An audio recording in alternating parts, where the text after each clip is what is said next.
Greetings and good morning from Mama Africa. I am here on the Nile in this amazing trip visiting Egypt and reconnecting with my ancient Nubian roots, where we are journeying across Nubia. My name is Nathalie Guillaume. I'm a doctor of acupuncture and oriental medicine and also a registered somatic movement therapist and educator. And it's my pleasure to be here to share some tips, some knowledge from the ancient wisdom on how to stay healthy, how to not overwork, how to align yourself with your natural constitution, and how to be the best of yourself and enjoy life, follow your purpose, follow your dreams, and be aligned with your divine self.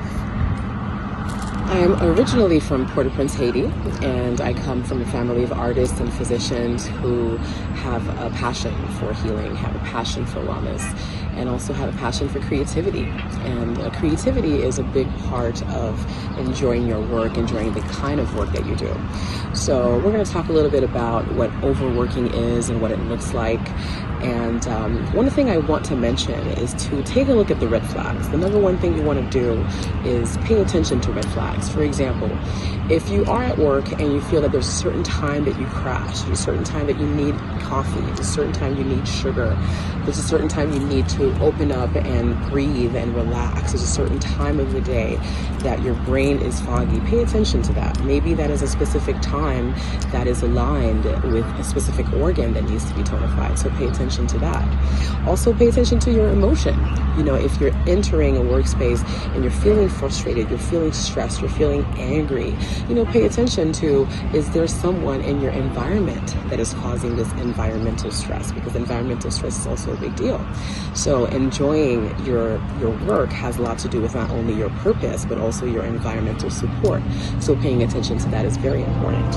And also, when you feel that it's time to move on, pay attention to the resistance that is keeping you from moving on. So what are the factors that are keeping you, that are resisting you from taking the next step in your life? So these are some of the red flags I think are important when we're thinking about overworking, because there is a pattern of overwork that we get into, like kind of like proving something. You know, are you proving something to yourself? Are you proving something to your parent? Are you proving something to the universe? You know, are you trying to save the world? You have to think of these things. You know, why are you overworking? Coming from the Haitian culture, we come from a culture of work. As a matter of fact, our spirit guide, our loi of agriculture and work, Cousin Zaka, is a very powerful spirit guide for us. He's actually the one that we celebrate on the day of agriculture and work in May. And he always kind of reminds us that we have to keep working until we collect our harvest. He's also a very wise and very, very sage man. So there is nothing wrong with loving to work. There's nothing wrong with having discipline. There's nothing wrong with getting things done. But it's a question of collecting the harvest. Is this work going to collect you harvest? Is this work going to bring something to your life? Is this work in alignment with your divine mission? This is very important.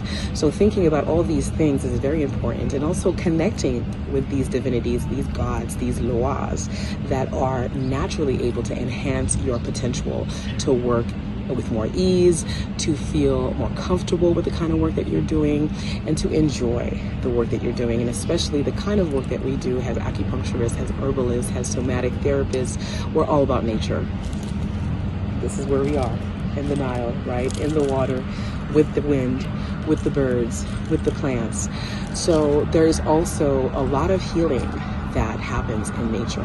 So if you're not working in a natural environment, you may want to take some time off to be able to connect with nature. So overworking has a lot to do with being in an enclosed environment where you're not connected with nature, where you cannot regenerate yourself. So definitely pay attention to those red flags with your environment. Pay attention to your emotion and how you feel around that environment. And always think, is this work connected to my divine mission? Is this work going to bring me harvest? Is this work going to bring me happiness? happiness on the long run. Because if not, you're basically running around the hamster wheel. You're basically just going around and just being a follower and being a sheep. And really, this is not going to bring any positive vibration in your field. And when you think about the field, the auric field you're creating, you want to make sure you're bringing positive energy there. So always pay attention to red flags, pay attention to your emotions, pay attention to nature, and connect with her.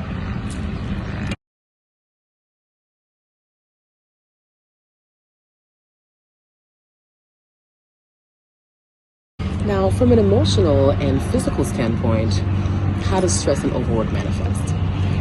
Number one, your immune system will be lowered, which means you're going to have more flus, more cold.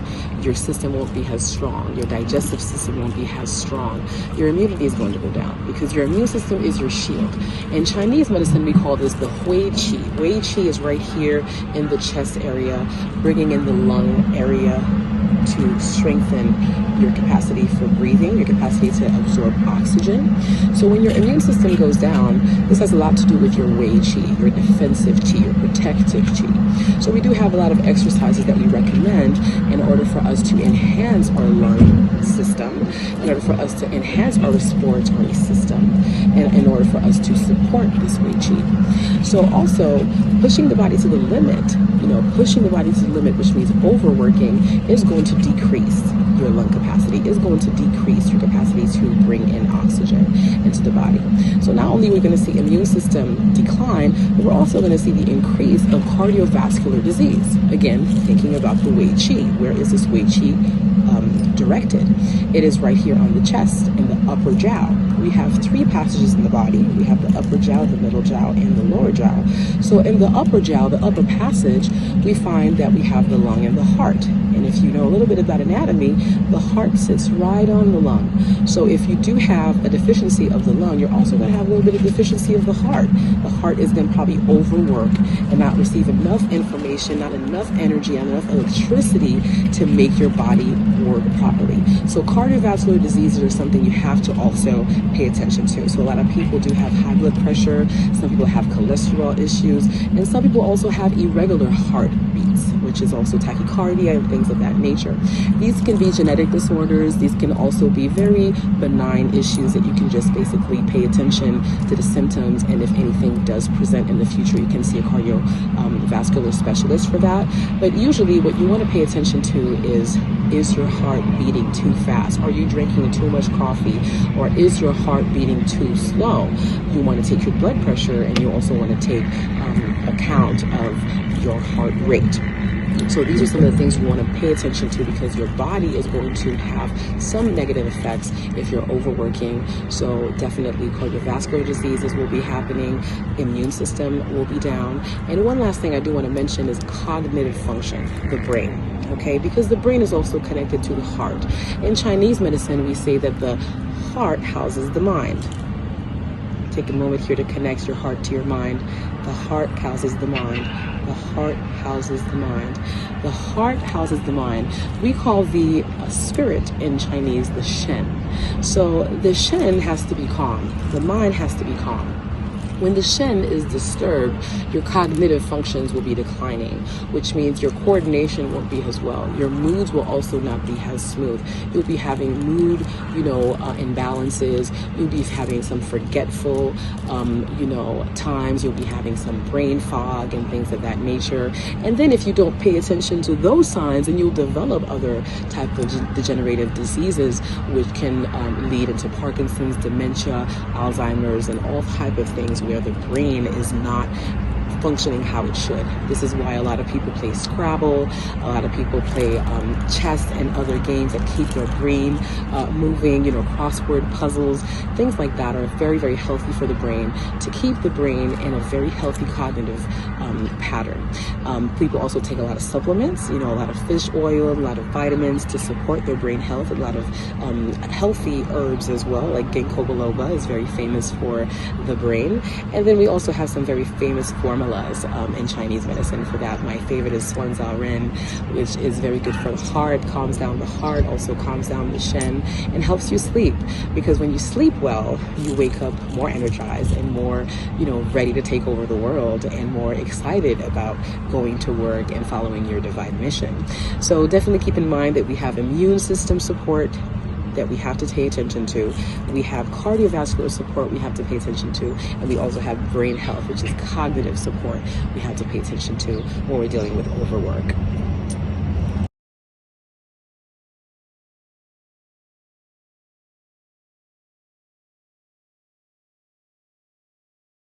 A little bit of, I would say, undercover information for you here.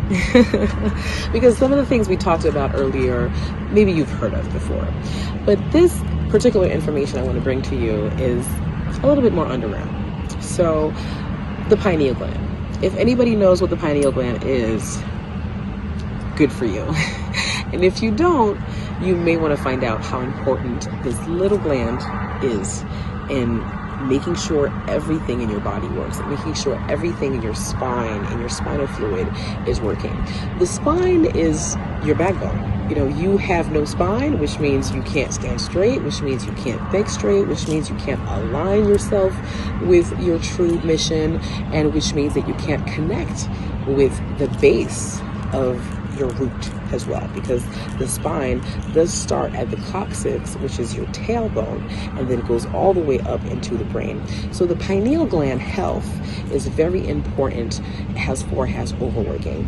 Dr. Joe Dispenza is a specialist in the pineal gland and has a lot of great exercises on YouTube on how to stimulate your pineal gland, which is basically a little bit of a massage that you're able to do to move the fluid in the spine in order for you to reach the pineal gland, which is going to be basically giving messages to your entire body on how to reconstruct and how to regenerate anything that is decaying. Now, if we don't generate the pineal gland, it does decay over time. When people are not connected with their electric self, with their divine self, their pineal gland starts to lose function, which is why you're going to see all these other problems will happen in the brain and also with the spine. As an acupuncture physician, 85% of my patients come with back pain, but they also have headaches, they also have neck pain, and as we see, it's that connection from the coccyx all the way up to the head. So this pineal gland is almost unused. So there are exercises we can do to wake up the pineal gland in order for it to help support the spinal fluid and for it to help support the brain health, so that we're not overworked, so that our eyes can be bright, so that we're not affected by the screen time and affected by the rays that we're catching everywhere. So definitely pay attention to your pineal gland, which is the underground information I have for you, has a secret hack, a biohack, and definitely take a look at some videos by Dr. Joe Dispenza in order for you to do some exercises on how to support your pineal gland to make sure you're not overworking and make sure that your functions are working top shape in order for you to be the best of yourself.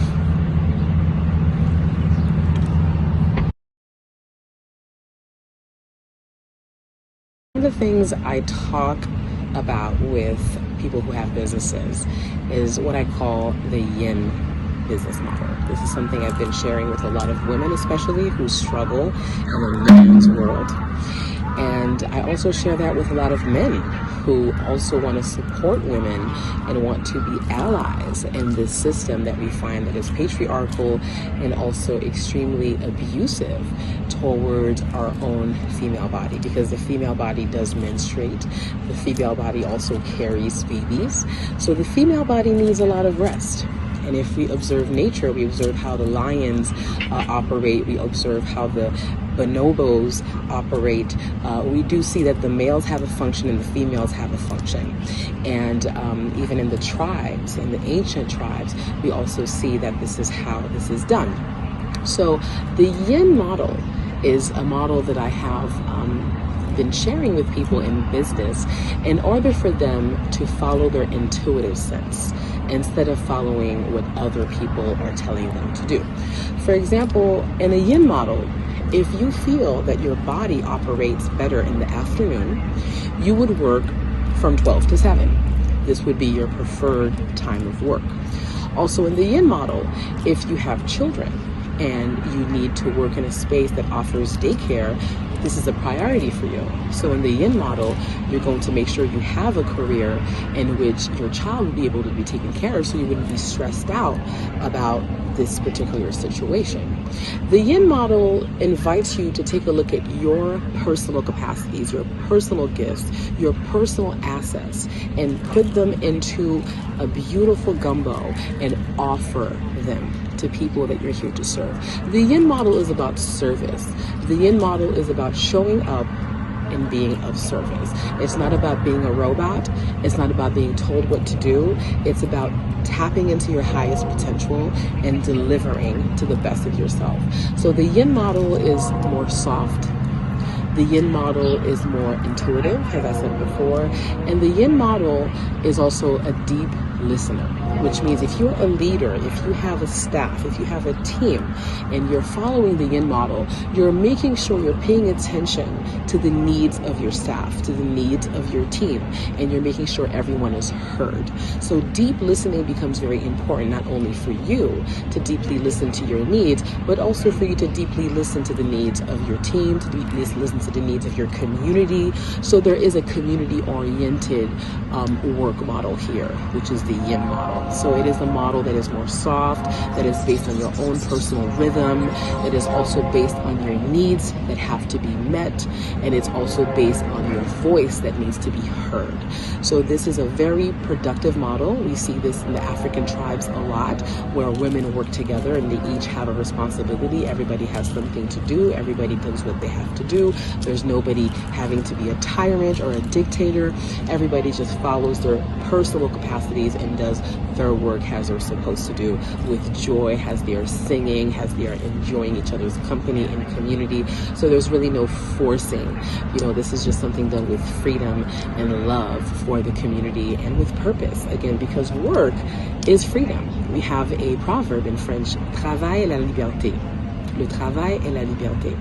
Work is freedom, and we use this a lot in Haiti, which is also why we believe so much in Kuzenzaka as our law of agriculture and work, because we believe that work is freedom. So there is no intention of just being lazy and just laying back and just seeing how things are going to get done, but there is this responsibility of following your instincts, following your intuition, listening to that divine call coming in from a different place. So for example, if you don't want to answer a specific question just right now, you can always ask, can I get back to you tomorrow? This is a yin model. You don't need to be pressured. There's no anxiety needed in answering right now. If there is a deadline that is coming up and things have happened in your family, you've had an emergency, or you've had a personal, emotional, traumatic experience that you need to process, in the yin model, you're going to ask for an extension for that deadline because you deserve it. Because maybe you had COVID, or maybe you were taking care of your sick child who had to go to the hospital, or maybe you had to attend to some unexpected family events. Again, family, because family is priority in the yin model. Family is everything in the yin model, which is why we call it family emergency. People need to get out of work. So it is very true. In the yin model, family comes first. So if there's any issue that arises and the specific individual cannot attend to a deadline or attend to a meeting, and it's because of a family situation, in the yin model, we must have compassion. We must tap into the divine mother inside. And as I am in Egypt, I invite you to tap into the divine mother inside, Goddess Isis, with her beautiful wings enveloping you with her wisdom and protection, because the divine mother is very compassionate and very understanding, and we have that inside of us because we all come from a mother. So we all have that connection with divinity and motherhood inside of us, and that capacity to love, to hold, to hear, to nourish is all inside of us. So definitely the yin model is a soft model based on your particular clock and on your particular desires and your particular mission, and you can just relax into it and align yourself into it with no pressure, and allow everyone else to do what they do to the best of their capacity as you bring the best of yourself to the table.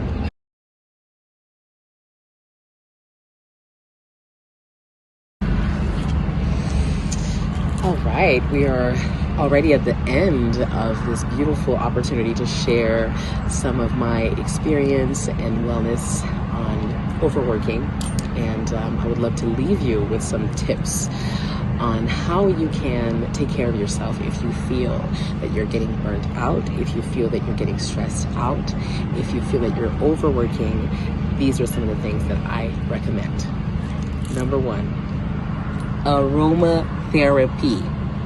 Yes, oils, incense, flowers, anything that reminds you of nature, that smells good, that connects with your limbic system, which connects with your memory. Because since you were a baby, that's why they call it baby powder, right? That baby powder has a certain smell. Since you were a baby, you were used to a certain smell. You're used to your mother's smell. You're used to your father's smell. And smell is comforting. In today's society, people mask their smell. So you don't really have an opportunity to feel what the real smell of people are. So what we want to recommend is aromatherapy in order for you to connect with that realness of nature and bring that into your office space through a diffuser or through any type of other spray and oil that you can bring into your space. Aromatherapy is number one, and especially being here in Egypt and learning so much about the oils and the incense and the smells that are all healing, because these are things that they press early in the morning, that they put in alabaster jars inside of sand for maybe 2 years, very concentrated, and last forever. By the time it comes out of the sand, you smell them, you feel connected to the lotus flower. You feel connected to the rose. You feel connected to the gardenia. You feel connected to the jasmine. You feel connected to the papyrus. You feel connected. And that's what aromatherapy is all about, connection. Again, remember the baby connecting with the mother. So aromatherapy helps you connect with yourself and nature. Number one. Number two, breathing exercises. There are so many different kinds of breathing exercises. Abdominal breathing, chest breathing. There's also breathing specifically for trauma. There's people who specialize in breath work for trauma. There's facilitators who do just that. So if you are having issues with shortness of breath and not able to really catch your breath and feeling there's a lot of anxiety and palpitation, I recommend that you see a specialist in breathing so that you can help your chi align with your whole self and bring that oxygen into your body. Now, number three, lucky number three, is Qigong. And Qigong is a specialty of Chinese medicine that I really, really enjoy sharing with my patients, with the community, whether it's medically or just sharing with children or people who just want to learn a little bit about what this whole Qi, vital force cultivation thing is all about. Qigong is an amazing technique to revitalize yourself. Warming up your hands, feel the Qi. You can bring those warm hands into your eyes. You can bathe the Qi into your body. You can also tap the Qi and move the Qi. So Qigong involves not only breathing, but also visualization and movement. So there is a question of bringing in the energy and pushing it out with each breath. Bringing in the energy and pushing it out with each breath. And visualizing how this energy is getting wider and wider and wider and wider and wider. So Qigong is amazing when it comes to bringing you energy, bringing you focus, bringing you clarity, and especially cultivating your own personal Qi. So we have a lot of Qi right here, again, under that umbilicus that connects us to the mother. It's all about the mother, right? Because the mother is the healer. So right here in our Dantian is where we have our vital energy force. So a lot of our energy gets stored right here. And with our Qigong practice, we're able to kind of like bring that out and move that Qi through our whole body system in order for us to feel healthy. So that's the tips I have for you to connect with the herbs, to connect with your breath, and to practice some Qigong. And speaking of the herbs, I do also want to let you know that coming from Haiti, this is some very powerful stuff. You know, médecine feuille. medicine of the leaves is our specialty in Haiti. So again, you may not really understand why people take spiritual baths with herbs, or why people are drinking teas with herbs, or why people are infusing the room with herbs. But this is the healing. This is the healing. This is the healing. So I hope this was helpful to let you know how Mother Nature is here and available for you, how the water is here available for you, how the herbs are here available for you, how the air is here available for you, to remind you that you can be stress-free, relaxed, take your time, and follow a yin model that works with yourself and your own personal biological clock. Thank you for listening. Again, my name is Dr. Nathalie Guillaume, and it's been a pleasure to be here to share with you some tips on how to stay healthy and not overwork.